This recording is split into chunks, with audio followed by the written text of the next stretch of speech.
Israel और Hamas के चरमपंथियों के बीच युद्ध तेज होता नजर आ रहा है, जिसको लेकर अब भारतीय प्रधानमंत्री नरेंद्र मोदी का ट्वीट सामने आया है।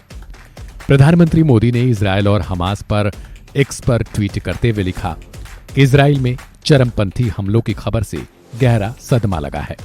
हमारी संवेदनाएं और प्रार्थनाएं निर्दोष पीड़ितों और उनके परिवार के साथ है। हम इस कठिन समय में इजराइल के साथ एकजुटता से खड़े हैं। बता दें कि भारत और इजराइल के बीच संबंध पहले से ही बहुत मजबूत स्थिति में रहे हैं और इस मुश्किल वक्त में भारतीय प्रधानमंत्री की ओर से इजराइल के लिए किए गए इस ट्वीट से कहीं न कहीं दोनों देशों के रिश्तों में और गहरा प्रभाव छोड़ेगा। बता दें कि अब से कुछ देर पहले ही इजराइल के प्रधानमंत्री नेतन्याहू की ओर से एक वीडियो संदेश जारी करते हुए कहा गया कि हम युद्ध में हैं, किसी ऑपरेशन या फिर राउंड में नहीं। आज सुबह हमास ने इजराइल और उसके नागरिकों पर एक जानलेवा हमला किया है। दुश्मन को इसकी कीमत चुकानी पड़ेगी। हम युद्ध में हैं और हम इसे जीतेंगे।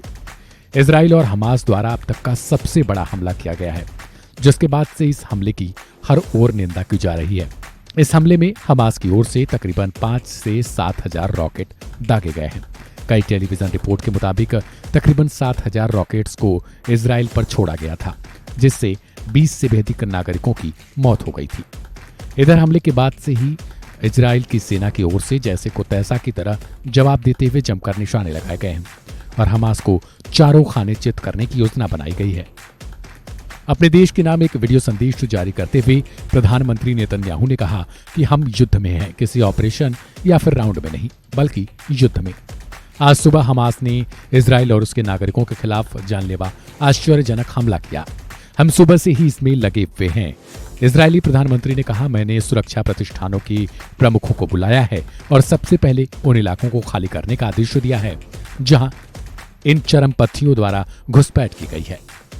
बता दें कि हमास और इजराइल में ये पहला ऐसा मामला नहीं है जब दोनों देशों के रिश्ते इतने खराब और युद्ध जैसे हालात हों, लेकिन इस बार 5000 रॉकेट के साथ हमले किए गए हैं, जो अपने आप में एक बड़ी संख्या मानी जा रही है, जिसके कारण इजराइल अभी भी गुस्से में है और हमास को पूरी तरीके से खत्म करने पर विचार बना चुका है।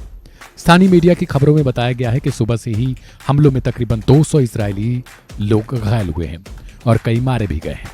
कुछ खबरों में कहा जा रहा है कि इजराइल पुलिस के अनुमान के मुताबिक 14 अलग अलग स्थानों पर लगभग 60 घुसपैठियों का पता चला है। लोगों को बंधक बनाए जाने और सैनिकों के अपहरण की अपुष्ट खबरें भी आ रही हैं। इस खबर में फिलहाल इतना ही। बाकी की अहम और ताजा खबरों के लिए सब्सक्राइब करें वन इंडिया हिंदी।